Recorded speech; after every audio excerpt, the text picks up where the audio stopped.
Hi everyone, delonewolf here. Welcome back to the Sunday recap, my weekly vlog where I talk a little bit about my last week in games.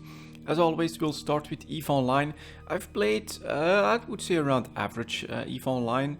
I actually did a little bit of mining as well last week. So with the Orca, I guess all the hubbub about the Rorqual changes made me go back a little bit to doing some Orca mining. I actually enjoy that. It's pretty relaxed and it allows me to do some other stuff on the other screen as well at the same time.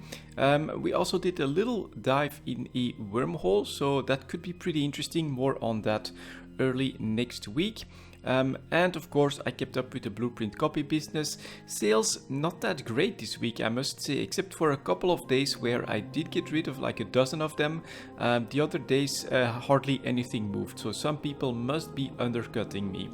So I'll need to do a little bit of research on that, but I think that overall things will work out quite nicely. And I did an unloading of my PI planets. I think it was like 400 million worth.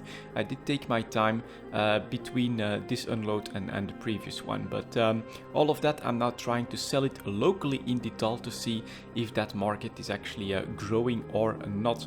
And then for EVE Online, of course, there are some things to look forward to, except if you're a Rorqual pilot. But in a bit over a week, we should get a new event that is tied to the rogue drones. And personally, I think it's not gonna happen. I suspect that the actual event will be just like the previous events with mostly pirates, but then of course with rogue drones. But I'm hoping that this will start to tie into a storyline that will be used to expand the PvE content in Empire space. So I'll definitely keep a close eye on that. Once it's on CC, I'll try to make a video about it, of course.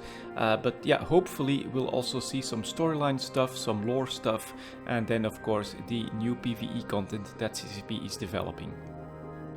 Next up we have some Heroes of the Storm. So I've been playing some more of that, basically keeping up with the daily quests to earn some gold. I'm still having fun with that game, although again, from time to time I was playing a couple games too many, I was losing a couple games too many, and then I do get like a little bit on edge maybe, because it is a MOBA. You can get very frustrated if you're playing with someone that's somehow making really bad mistakes. Sometimes I make the mistakes myself, of course, and people start to blame me. Honestly, they're mostly right, because my Rainer games have been pretty terrible actually.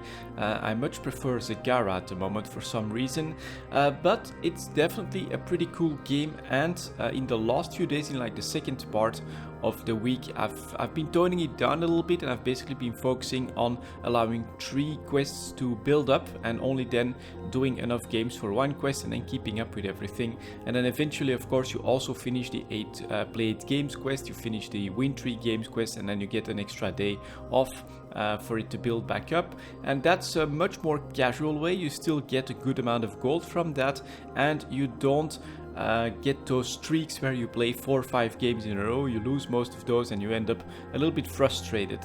So that's definitely what I'm trying to avoid with Heroes of the Storm at the moment. But I'm definitely learning the maps, learning the objectives, and some of the heroes like Zagara, like Probius, are really great at setting traps in those objective heavy maps. At first I didn't like them.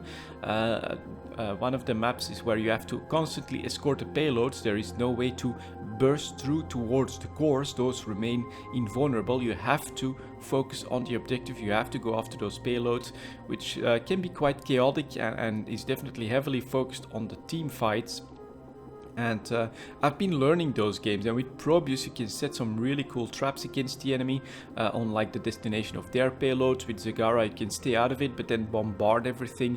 With Banelings, yeah, it's definitely fun, although I still prefer the tri-lane maps, where basically you have a little bit more of a spool up period where you're very likely to be left a little bit alone or in a 1-in-1 situation against someone else in the lane. So those are still my favorite maps, but learning the objectives, learning all of the new maps, I am starting to enjoy and know pretty much all of them in Heroes of the Storm. And finally, we have some Elder Scrolls Online, so I'm continuing my adventures in Morrowind, of course.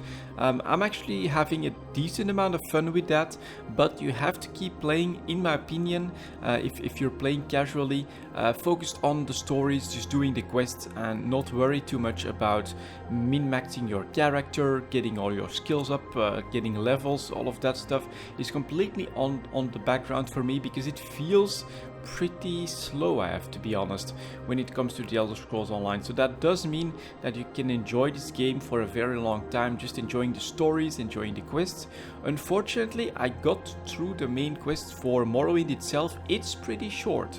You get a lot more content out of just doing the probably the main quest, which is probably what I should do next now that I think about it. I've never even completed that one, so I think that's what I'll tackle next. That could actually be interesting.